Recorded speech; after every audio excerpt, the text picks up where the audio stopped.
नमस्कार. मी भाऊ तोरसेकर. तुम्ही बघत आहात प्रतिपक्ष. मित्रांनो, नुकताच प्रजासत्ताक दिन साजरा झाला आणि त्याच्या वेगवेगळ्या बातम्या आपण बघितल्या. प्रजासत्ताक दिनाच्या निमित्ताने आपल्या देशाचा जे सर्वोच्च नागरी पुरस्कार आहेत, सन्मान आहेत, त्यांची फार मोठी लांबलचक 125च्या आसपास व्यक्तींची नावं जाहीर झाली.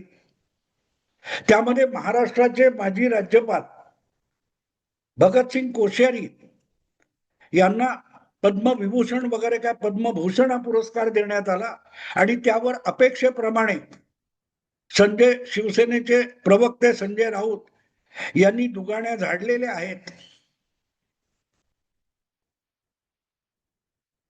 प्रत्येक वर्षी पुरस्कार जाहीर झाल्यानंतर कुठले ना कुठले लोक नाराज असतात, कुठले ना कुठले लोक खुश असतात. आणि नॉर्मली एक गोष्ट लक्षात ठेवायची असते की सगळ्यांना आपण खुश करू असा कुठलाही निर्णय नसतो. कारण राग लोभ प्रत्येक व्यक्तीचे वेगवेगळे असतात. त्यामुळे अनेकदा आपल्या नावडत्या व्यक्तीचं कौतुक झालं तर आपल्याला वाईट वाटतं आणि आपल्या आवडत्या व्यक्तीचं कौतुक झालं तर आपल्याला आवडतं. घटना एकच असते, पण वेगवेगळ्या गोटातून, वेगवेगळ्या गटातून वेगवेगळ्या प्रतिक्रिया येत असतात. तेव्हा पद्म पुरस्कार सुद्धा त्यापासून अलिप्त राहिलेला नाही. हल्ली अर्थात कशाविषयी शंका घ्या, आम्हाला प्रश्न विचारण्याचा अधिकार आहे, संविधानाने आम्हाला प्रश्न विचारण्याचा अधिकार दिलेला आहे, आम्हाला आविष्कार स्वातंत्र्य दिलेलं आहे, वगैरे वगैरे तावात बोलणारे लोक इतके जन्माला आलेले आहेत की कुठलीही गोष्ट केली तर ती चांगली झाली म्हणण्याच्या आधी त्याच्यावर टीकेची झोड उठवणाऱ्यांची मोठीच्या मोठी फौज कायम सज्ज असते. आणि त्यांना सोशल मीडिया सारखा, डिजिटल मीडिया सारखा जर प्लॅटफॉर्म फुकटात मिळालेला आहे तर अशा आरोप, टीका, टिप्पण्या, शिव्या, शाप यांचा महापूर येत राहिला तर नवल वाटण्याचं अजिबात कारण नाही. पण या सगळ्या विषयावर मी फारसं कधी बोलत नसतो. पुरस्कार हा देणाऱ्याला द्यायचा असतो, घेणाऱ्याने तो घ्यायचा असतो किंवा घेऊ नये.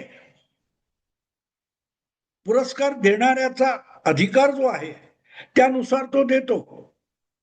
तो तुम्हाला आवडणाऱ्यालाच दिला पाहिजे असा अट्टहास करता येणार नाही. काल परवा मलाही असे बरेच पुरस्कार मिळालेले, दीनानाथ मंगेशकर पुरस्कार असेल किंवा काल परवा पुण्याच्या एका ब्राह्मण संस्थेने ऋग्वेद भूषण वगैरे पुरस्कार दिला.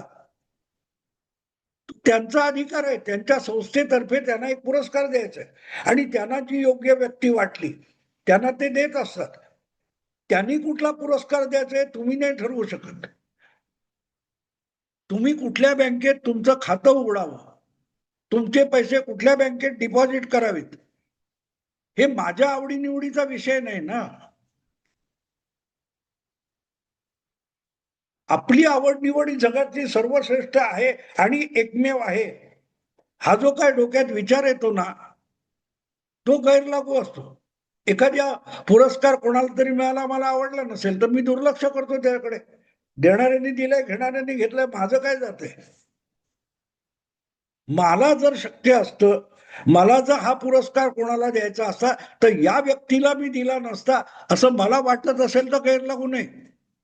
पण ज्याच्या हाती तो पुरस्कार देण्याचा अधिकार आहे त्याने तो पुरस्कार कोणाला दिलाय याविषयी मी नाराज व्हायचं काही कारण नाही किंवा टीका टिप्पणी करण्याचा अधिकार नाही. तुम्हाला एवढंच वाटत असेल तर तो पुरस्कार देणाऱ्याच्या अधिकारापर्यंत तुम्हाला तो अधिकार प्राप्त व्हावा इथपर्यंत पहिली मजल व्हा. देशात तुमचं सरकार बनवा, तुम्ही पंतप्रधान व्हा आणि मग तुम्हाला आवडेल त्याला द्या किंवा तुम्हाला नावडतोय त्याला जरूर नाकारा. पण पुरस्कार देण्या इतका अधिकार आपल्याकडे, ताकद आपल्याकडे आहे का याचा विचार करा. नुसतीच नाकं मुरडत बसायची त्या नाथ महाराजांच्या भारुडाप्रमाणे. रोडगा वाहीन तुला, याला खरू जाऊ दे, तो मरू देत, त्याला आणखीन काहीतरी होऊ देत, दुसऱ्याचं वाटोळ होऊ देत, मग भवानी आई रोडगा वाहीन तुला. हा जो काय प्रकार नाक मुरडण्याविषयी भारुडामध्ये नाथ महाराजांनी लिहिलंय. त्याचं अनुकरण करणारी अक्षरशः लाखांची संख्या आज तयार आहे आणि त्यांना सोशल मीडियामध्ये मोफत प्लॅटफॉर्म मिळालेला आहे, तर त्यांनी ते करावं. पण मी त्यापासून दूर राहतो. पण एखाद्या वेळेला जर योग्य व्यक्तीला पुरस्कार मिळालाय असं वाटलं तर त्यासाठी त्या व्यक्तीचं आणि सरकारचं कौतुक करणं हे सुद्धा मला माझं कर्तव्य वाटतं. आणि आज मी तेवढ्यासाठी हा व्हिडिओ करतोय की जिथे मला असं वाटलं की पद्म पुरस्कार अतिशय योग्य व्यक्तीला दिला गेलाय, किंबहुना त्याला असा पुरस्कार दिल्यामुळे त्या पुरस्काराचा सुद्धा मान सन्मान वाढलाय. RVS मणी नावाच्या एका व्यक्तीला मोदी सरकारने यावर्षी पद्मश्री पुरस्काराने सन्मानित केलेले. RVS मणी म्हटल्यानंतर अनेकांना आठवणार सुद्धा नाही, हा मुठभर लोकांना आठवेल सुद्धा. या माणसाने काय पराक्रम केलाय याची कल्पना देशातल्या 1% लोकांना सुद्धा नसेल. धुरंधर बघून खुश होणारे, धुरंधर परत परत बघणारे आणि आपली छाती फुगवून घेणारे, ऑपरेशन सिंदूरच्या बातम्या बघितल्यानंतर अभिमानाने ज्यांची छाती फुलून जाते असे करोडो लोक असतील. आणि मग त्यातल्या कोणाला शौर्य पुरस्कार मिळाला असेल त्याचंही कौतुक आपल्याला वाटतं. पण असा दिसणारा आणि व्याख्येत बसणारा पराक्रम ज्याने केलेला नाही तरीही त्याला शौर्य म्हणता येईल, धैर्य म्हणता येईल अशी जर कोण व्यक्ती असेल आणि त्याला त्या पुरस्कारांच्या चौकटीत, सैन्य पुरस्कारांच्या चौकटीत बसवता येत नसेल आणि त्याला नागरी पुरस्काराने सन्मानित करता येत असेल आणि ते झालं असेल तर ते लोकांसमोर आणणं अगत्याचं होतं. आणि RVS मणी ही व्यक्ती तशी आहे. मी परत परत नाव 3-4दा घेतलंय पण बऱ्याच लोकांच्या लक्षात आलं नसेल कोण हा RVS मणी आहे, कोण आहे आणि त्याने कुठला असा पराक्रम केलाय. मित्रांनो, तुम्हाला आठवतं एक घटना आठवण करून देतो. नरेंद्र मोदी गुजरातचे मुख्यमंत्री होते अशा काळामध्ये मुंबई नजीकच्या मुंब्रा भागातली, कळवा मुंब्रा भागातली एक इशरत जहान नावाची मुलगी ही अहमदाबाद, गुजरातची राजधानी अहमदाबाद, तिच्या सीमेवर तोयबा अतिरेक्यांबरोबर मारली गेली. त्यामध्ये ही कॉलेजला जाणारी एक कळव्याची तरुणी होती जिचं नाव इशरत जहान. ती मारली गेल्यानंतर शरद पवारांना कळवळा आलेला होता. शरद पवारांचे चेले जितेंद्र आव्हाड यांनी धावत धावत जाऊन त्या इशरत जहानच्या कुटुंबाचं सांत्वन केलं होतं. त्यांना काय ते 1 लाख रुपये का 5 लाख रुपयाचा चेक वगैरे दिला होता. 15 वर्षापूर्वीची गोष्ट असेल.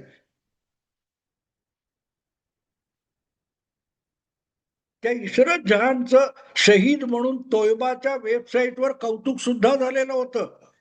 तरीही ती किती निरागस आहे हे सांगण्याची एक सेक्युलर स्पर्धा चालू झाली होती. तो जो सगळा कालखंड आहे ज्याच्यामध्ये मुंबईवर सुद्धा हल्ला झाला होता. अजमल कसाबची टोळी आली होती. त्यांनी मुंबईमध्ये अक्षरशः थैमान घातलं. 150 पावणे 200 माणसं किडा मुंगी सारखी मारली. 3-4 बडे पोलीस अधिकारी गोळ्या घालून ठार मारले. तो सगळा कालखंड आठवा. त्या सगळ्या कालखंडाशी या RVS मणी नावाच्या व्यक्तीचा थेट संबंध आहे. भारतामध्ये जो इस्लामी दहशतवाद, जिहादी दहशतवाद थैमान घालत होता त्याविषयीची माहिती गोळा करून अशा उघडपणे किंवा छुपेपणे काम करणाऱ्या जिहादींना बिळातून बाहेर काढून त्यांचा बंदोबस्त करण्यासाठी शासकीय यंत्रणा ज्या राबत होत्या त्यांचं कोऑर्डिनेशन करणं, त्यांची इन्फॉर्मेशन काय म्हणतात ती अनालाइज करणं वगैरे काम करणाऱ्या व्यक्तीमध्ये या RVS मणींचा समावेश होतो. इशरत जहां ही तोयबाची जिहादी अतिरेकी होती याविषयीचं कोर्टामध्ये सादर केलेलं प्रतिज्ञापत्र बनवणाऱ्या व्यक्तीचं नाव RVS मणी असं होतं. आणि ते बदलून इशरत जहानला एक निरागस निष्पाप मुलगी ठरवायचं आणि तिचा एन्काउंटर केला म्हणून गुजरात मधल्या डझनभर IPS अधिकाऱ्यांना, लहान मोठ्या पोलीस अधिकाऱ्यांना तुरुंगात डांबायचं, जेलमध्ये पाठवायचं. यासाठी केंद्र सरकार, मनमोहन सिंगांचं सरकार अक्षरशः आकाश पाताळ एक करत होतं. गृहमंत्री चिदंबरम होते. चिदंबरम हे गृहमंत्री होते आणि ते एका जिहादी मुलीला निष्पाप ठरवून तिच्यावर एन्काउंटर करणारा, वंजारा वगैरे जे काय IPS अधिकारी होते त्यांना तुरुंगात डांबण्यासाठी उतावळे झालेले होते.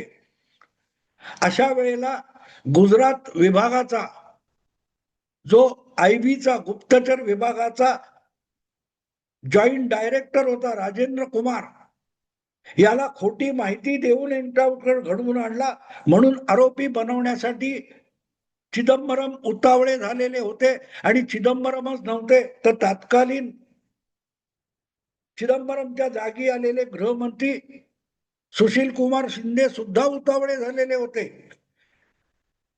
जे काम चिदंबरमला जमलं नाही ते आपण करून दाखवतो असा विडा जणू काय सुशील कुमार शिंदे यांनी उचललेला होता.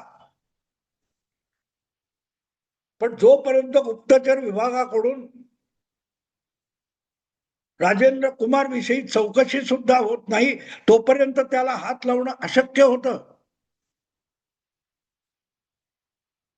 तेवढ्यासाठी त्या विभागाचा प्रमुख संचालक बदलण्यात आला. एक इब्राहिम नावाचा मुस्लिम अधिकारी पहिल्यांदा IBचा प्रमुख बनवण्यात आला, जो की हिंदुत्वाच्या विरुद्ध आपल्याला साथ देईल अशी UPA सरकारची, सुशील कुमारांची अपेक्षा होती. पण इब्राहिमने तेही केलं नाही. आणि या सगळ्यामध्ये कोलॅटरल डॅमेज म्हणतात, फुकट मारला जाणारा म्हणतात, तसा माणूस होता. त्याचं नाव RVS मणी. ही सगळी किस्सा कहाणी RVS मणी यांनी आपल्या पुस्तकात लिहिलेली आहे. ते त्यावेळेला केंद्रीय गृह खात्यामध्ये सहसचिव होते. त्यांच्याकडूनच अशा सगळ्या जिहादी प्रकरणातली जी कागदपत्र कोर्टाकडे सादर केली जायची, मग ती प्रतिज्ञापत्र असतील किंवा कुठचे आणखीन दस्तावेज असतील, ते सादर करण्याचं काम, ते तयार करण्याचं काम RVS मणी करायचे. आणि म्हणून अमित शहा आणि नरेंद्र मोदी यांना गोत्यात घालण्यासाठी जे केंद्र सरकारने ISIच्या मदतीने चालवलेलं एक षडयंत्र होतं, त्यात अकारण बळी ठरलेला अधिकारी म्हणजे RVS मणी होता. कारण त्याने इशरत जहान ही जिहादी असल्याचं प्रतिज्ञापत्र दिलं होतं आणि त्याने ते बदलावं. कोर्टामध्ये आपलं प्रतिज्ञापत्र चुकीचं आहे, ते चुकीच्या पद्धतीत आलंय म्हणून ते बदलावं आणि इशरत जहान जिहादी तोयबा वगैरे नाहीये सांगावं. यासाठी प्रचंड दडपण आणलं गेलं केंद्रीय गृह खात्याकडून. ती सगळी आपली दुर्दैवी कथा RVS मणी यांनी आपल्या पुस्तकात लिहिलेली आहे. भगवा दहशतवाद नावाचं एक थोटांड रुजवण्याचा प्रयत्न UPAच्या काळात चालू होता आणि तो अर्थातच ISIच्या इशाऱ्यावर चालू होता. किंबहुना देशात त्यावेळेला UPA सरकार नसतं तर मुंबईवर हल्ला सुद्धा होऊ शकला नसता असा निष्कर्ष आपल्याला काढता येतो. इथपर्यंतचे बारीक सारीक तपशील RVS मणी यांच्या पुस्तकात आलेले आहेत. Myth of Hindu terrorism, saffron terrorism, त्याचं मराठी भाषांतर सुद्धा पुस्तक रूपाने प्रसिद्ध झाले. मी म्हणतो ते मुद्दाम वाचा. सेक्युलरिझम किंवा ते भूमिका मांडणारे सगळेच्या सगळे खऱ्या खुऱ्या तालिबानापेक्षाही किती भयंकर इस्लामिस्ट आहेत हे जर समजून घ्यायचं असेल तर मी म्हणेन RVS मणीची पुस्तकं वाचली पाहिजेत. UPAच्या कालखंडामध्ये चेहरे भारतीय होते पण राज्य ISIचं होतं याचे अनेक दाखले RVS मणी आपल्या पुस्तकातून देतात. शेवटी हा माणूस म्हणजे कबूल करत नाही, दबावाखाली येत नाही, म्हणून त्याच्यावरच एक CBI टीम कडून अत्याचार करण्यात आले. त्याच्या घरात दिल्लीच्या RVS मणीच्या घरामध्ये CBIने झडती घेतली होती आणि ती झडती घेताना अक्षरशः घर उद्ध्वस्त करून टाकलं होतं, विस्कटून टाकलेलं होतं. त्याला सिगरेटचे चटके त्याच्याच घरात येऊन त्याला टॉर्चर करण्यात आलं होतं. ही सगळी कहाणी RVS मणीने आपल्या पुस्तकात लिहिलेली आहे. आपल्या मुलाचा आपल्याच घरात चाललेला हा भयंकर अत्याचारी छळ बघून RVS मणीच्या आईला घरातल्या घरात हार्ट अटॅक आला आणि त्याचं तिचं जीवन संपलं. त्याग शौर्य म्हणजे काय, पण माणूस बदला नाही. त्यांच्या त्या पुस्तकाचं मराठी भाषांतर पुस्तक रूपाने प्रकाशित झालं. त्या कार्यक्रमामध्ये मी एक वक्ता होतो. मला त्यांच्याशी 2-3दा तरी संवाद साधता आलेला आहे. मी त्यांना प्रश्न स्पष्टपणे विचारला होता, तुम्ही अत्याचार आणि छळवादाला बळी कसे नाही पडलात? तेव्हा RVS मणी हा मूळचा केरळी आहे. त्यांनी सांगितलं की गणेश जी को क्या जवाब देता. RVS मणी हा केरळी हिंदू आहे आणि केंद्रात नोकरी करत असताना सुद्धा तो आपल्या प्रामाणिकपणाशी कधी गद्दारी करू शकला नाही. मला त्याने उत्तर दिलं की आज माझी कातडी बचावण्यासाठी मी खोटेपणा केला असता, पण कधीतरी माझं पूज्य दैवत गणपतीने मला सवाल विचारला, तू खोटेपणा कशाला केलात? तर मी उत्तर देऊ शकलो नसतो, म्हणून मी ती कागदपत्र मागे घेणं बदलणं हे केलं नाही. मी त्याला शौर्य म्हणतो. आपली जन्मदाती आपल्या समोर मरताना बघून सुद्धा ज्याने शेपूट घातली नाही, जो ISI आणि UPA सरकारला बदला नाही, त्याला मी पराक्रम समजतो. आणि म्हणूनच त्याच्यासारख्या व्यक्तीला आज 15 वर्षांनंतर जर पद्मश्री पुरस्कार देण्यात आला असेल तर मला वाटतं तो पद्मश्री या भारतातल्या नागरी पुरस्काराचा सगळ्यात मोठा सन्मान आहे. एक नागरी पुरस्कार जो जणू सैनिकी धैर्य आणि शौर्य दाखवल्यासारखा सन्मानित झालाय. मित्रांनो, जमलं तर RVS मणींना वाचा, इंग्रजीत वाचा, मराठीत वाचा. ही माणसं देश उभा करतात. त्यांच्या त्यागातून, संयमातून, शौर्यातून देश उभा राहतो, ज्याची मधुर फळं आपण चाखत असतो. तूर्त थांबतो. आवडलं लाईक करा, शेअर करा आणि प्रतिपक्षाला सबस्क्राईब करा. नमस्कार.